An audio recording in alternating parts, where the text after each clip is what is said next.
Do you think knowing first aid is just about having good intentions? Let me tease you a little. Some of the actions that seem most courageous and quick in an emergency can actually make things worse. Yes, what you saw in a movie, learned from a friend, or repeated instinctively may be full of early warning signs that almost no one notices.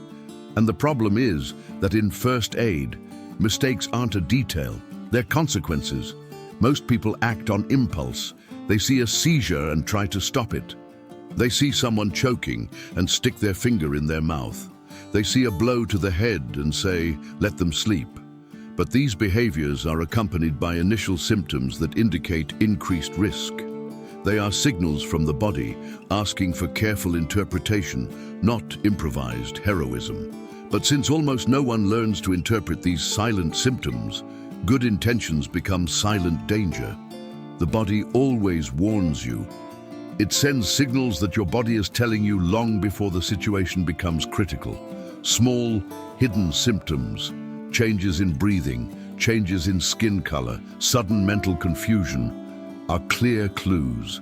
And it is precisely these symptoms that you should not ignore that differentiate effective help from a serious mistake. What you will discover here is not dramatic theory.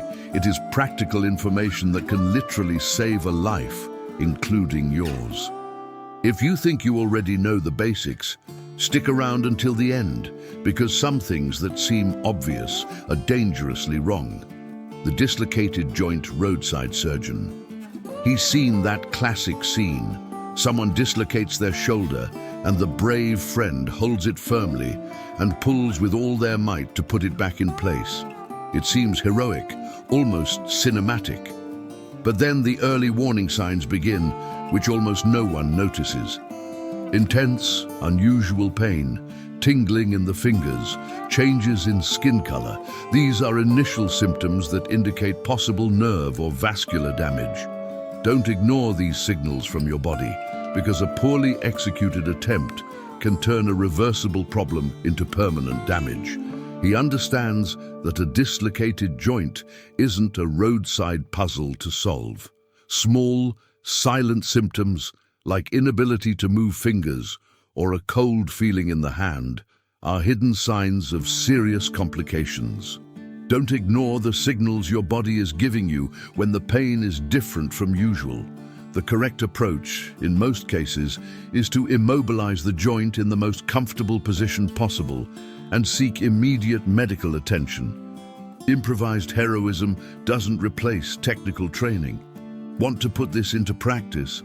Learn basic immobilization techniques using a triangular strap and keep a simple kit in your car. Take a certified basic first aid course, either in person or online. Observe the warning signs before acting impulsively. These are symptoms you shouldn't ignore, because haste often worsens joint injuries. He realizes that the biggest mistake isn't a lack of strength, but a lack of information. And when someone starts to understand this, they begin to question other popular advice that seems intuitive but can be dangerous. The blind finger sweep. Have you ever seen someone put their finger in the mouth of a choking person, trying to blindly fish out the object? It seems like a life-saving instinct, but it can be one of the most dangerous mistakes. When someone inserts their finger without seeing the blockage, they can push the object even further in. Early warning signs appear quickly: silent cough, inability to speak, lips turning bluish. These are initial symptoms of real airway obstruction. Don't ignore your body's signals at this time. Every second counts. He understands that the body already has defense mechanisms. A strong cough is good news. It's one of the silent symptoms that indicates there's still airflow. Intervening incorrectly can turn a partial choking into a total choking. These are hidden symptoms that many confuse with "you need to act now." Don't ignore the signals your body is giving you. If the person can cough or speak, encourage coughing. Only when there is an inability to breathe or speak should appropriate maneuvers be initiated, such as abdominal thrusts, Heimlich maneuver. Want something practical? Learn to differentiate between an effective cough and a complete obstruction. Observe warning signs like hands on the neck and absolute silence. Take a first aid course that teaches the correct technique. These are symptoms you shouldn't ignore because acting incorrectly can worsen the situation. He realizes that the greatest danger is not a lack of courage, but impulsive action. And when someone begins to understand this, they start to question other home remedies that seem like a quick fix, but can cause even more harm. The spider bite cut. He's heard that old advice before. Spider bite, cut the skin and squeeze out the venom. It sounds like something out of a survival movie, but in practice, that almost always makes the situation worse. Most bites don't involve dangerous spiders, and cutting the skin only increases the risk of infection. Early warning signs appear when there is unusually intense pain, fever, and spreading redness. These are initial symptoms that indicate the need for medical evaluation, not an improvised knife. Don't ignore your body's signals, but don't panic either. He understands that small, silent symptoms, such as localized swelling and mild itching, are usually a common reaction. They are hidden symptoms that the immune system itself resolves on its own. The mistake is turning something simple into an improvised surgical emergency. Don't ignore the signals your body is giving you when the pain is disproportionate, but avoid aggressive interventions. Proper care usually involves washing the area with soap and water, applying a cold compress, and observing its evolution. Want something practical? Learn to identify signs of infection, progressive increase in redness, discharge, fever. These are real warning signs. These are symptoms you shouldn't ignore, especially if they worsen in the first 24 hours. He realizes that the instinct to do something drastic is often more dangerous than the bite itself. And when someone starts to realize this, they begin to question other quick solutions that seem logical but can be risky, especially when they involve sugar and diabetes. The sugar rush for diabetics. He's heard the classic scene before. Someone faints and someone yells, "Give them sugar, quick!" It seems automatic, almost a collective reflex. But not every illness in a person with diabetes is due to a lack of sugar. Early warning signs need to be read carefully. Mental confusion, cold sweats, and slight tremors in the hands are initial symptoms of hypoglycemia. Intense thirst, rapid breathing, and a sweetish breath can be hidden symptoms of hyperglycemia. Don't ignore your body's signals, because giving sugar in the wrong situation can drastically worsen the condition. He understands that the difference lies in the details. Small, silent symptoms like paleness and sudden strange behavior often indicate a drop in glucose. In these cases, offering something with simple sugar may be appropriate if the person is conscious and able to swallow. But don't ignore the signals your body is giving you when there is loss of consciousness. In this scenario, putting liquid in the mouth can cause aspiration. The first safe step is often to call emergency services and position the person on their side. Want something practical? If you live with someone with diabetes, learn how to use a glucometer and always have a source of fast-acting glucose available, such as diabetes tablets. Observe the warning signs before acting impulsively. These are symptoms you shouldn't ignore, but you also shouldn't interpret them automatically. They realize that acting quickly is important, but acting with an informed mind is vital. And when someone understands this, they begin to question other impulsive actions that seem helpful but can be harmful, especially during seizures. The seizure pin down. Have you ever seen someone have a seizure and the first reaction of those around them is to hold them tightly, trying to immobilize their arms and legs? It seems like protection, but it can cause serious injuries. During a seizure, the body is already under intense electrical discharge in the brain. Early warning signs appear as sudden stiffness, loss of consciousness, and involuntary movements. These are initial symptoms of altered neurological activity, not voluntary behavior. Don't ignore the body's signals, but also don't try to fight them physically. He understands that small, silent symptoms, such as a fixed gaze before a fall or brief confusion, can precede a seizure. These are hidden symptoms that trained family members learn to recognize. The correct approach is not to hold on tightly, but to protect the head, remove dangerous objects, and keep track of time. Don't ignore the signals your body is giving you about safety around you. The environment matters as much as the episode itself. And never put anything in the person's mouth. This is one of the most persistent myths. Want something practical? If the seizure lasts more than 5 minutes or occurs repeatedly, these are warning signs to call for immediate emergency services. These are symptoms you shouldn't ignore, especially if there is difficulty breathing after the episode. He realizes that simple knowledge prevents serious harm. And when someone understands that the best help is to protect, not restrain, they begin to realize that even a simple nap after trauma can be misinterpreted. The head injury nap. Have you ever heard the phrase, "Let him sleep, it's just a bump"? It sounds harmless, but it can be dangerous. After a head injury, the body sends early warning signals that cannot be ignored.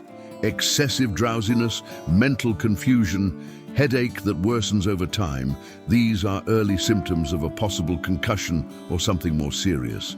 Don't ignore these signals from your body, because the problem may be developing silently. He understands that small, silent symptoms, such as mild nausea or difficulty concentrating, are hidden symptoms indicating that the brain has been impacted. The common mistake is thinking that sleeping solves everything. Don't ignore the signals your body is giving you when there is loss of consciousness, repeated vomiting, or slurred speech. In these situations, the most prudent course of action is to seek immediate medical evaluation. Sleep can mask neurological deterioration. Want something practical? After a blow to the head, observe the person for at least 24 hours. Ask simple questions to test orientation, name, date, where they are. If there is a worsening of warning signs, these are symptoms you shouldn't ignore. He realizes that calm vigilance saves lives more than hasty reassurance. And when someone understands this, they begin to realize that waiting to see if it gets better can also be a serious mistake in allergic reactions. The allergic reaction, wait. Have you ever heard someone say, "Just wait a little while, it'll get better soon"? In a severe allergic reaction, waiting can be the most costly mistake. The body sends clear early warning signals: generalized itching, swelling of the lips, difficulty breathing, a feeling of tightness in the throat. These are initial symptoms of anaphylaxis, and the progression can be rapid. Don't ignore your body's signals when your breathing starts to change. This is never a small detail. He understands that small, silent symptoms, such as sudden hoarseness, or mild dizziness after exposure to food or a sting, can be hidden symptoms of a systemic reaction beginning. The common mistake is to wait to see if it gets worse. Don't ignore the signals your body is giving you when there is a history of known allergies. In such cases, the immediate use of an epinephrine auto-injector can be crucial, followed by urgent medical attention. Time is critical. Want something practical? If you live with someone who is allergic, know where the auto-injector is and how to use it. Observe the respiratory and cardiovascular warning signs. These are symptoms you shouldn't ignore, even if they seem mild at first. He realizes that hesitation is often more dangerous than directed action. And when someone understands that waiting can be fatal, they begin to look more seriously at another common mistake: remaining in intense heat, thinking that it will pass. The heat stroke hangout. Have you ever seen someone feeling unwell in the heat and the response being, "Sit here in the shade, you'll feel better"? It seems sufficient, but it isn't always. Heat stroke is not simply thermal discomfort. The body sends early warning signals, such as very hot and dry skin, mental confusion, intense dizziness, and a rapid heartbeat. These are initial symptoms that indicate a failure in thermoregulation. Don't ignore the body's signals, because when the core temperature rises too high, the organs begin to suffer. He understands that small, silent symptoms, such as persistent headaches or nausea after sun exposure, can be hidden symptoms of heat exhaustion evolving into something more serious. The common mistake is thinking that simply waiting will solve the problem. Don't ignore the signals your body is giving you when there is altered consciousness or disorientation. In these situations, active cooling is necessary. Move to a cool environment, remove excess clothing, apply cold compresses to the neck, armpits and groin, and seek urgent medical attention. Want something practical? On very hot days, hydrate before you feel thirsty. Thirst is already one of the late warning signs. Observe symptoms you shouldn't ignore, such as the absence of sweat in intense heat. He realizes that extreme heat doesn't tolerate carelessness. Small, silent signs that are ignored can quickly escalate. And when someone understands that even the weather demands careful consideration of their own limits, they begin to realize that many first aid mistakes stem from the same root, acting on instinct without information. Now answer me honestly. How many of these actions have you seen someone take thinking they were helping? Do you realize that the danger lies not in a lack of courage, but in a lack of information? Most first aid mistakes stem from impulse. The person wants to act quickly, wants to solve the problem, wants to be the hero of the situation. But the body sends early warning signals that need to be read calmly. Small, almost subtle initial symptoms are signs from the body asking for observation before intervention. When you learn to identify silent symptoms, everything changes. You stop acting out of desperation and start acting strategically. Don't ignore the signals your body is giving you, neither yours nor the victim's. Often, these hidden symptoms indicate the difference between stabilizing someone and worsening the problem. And it is precisely these symptoms that you shouldn't ignore that save lives. First aid isn't about doing more, it's about doing it right. It's about recognizing the warning signs, acting with precision, and avoiding the common mistake that everyone repeats because it's always been that way. Information transforms instinct into protection. If this video opened your eyes, even just a little, then you've already taken a huge step. And if you want to continue learning things that seem basic, but that almost everyone does wrong, subscribe to the channel now and turn on notifications. Because in the next videos, we're going to delve even deeper into practical skills that can completely change how you react in critical situations. And tell me in the comments, which of these mistakes surprised you the most?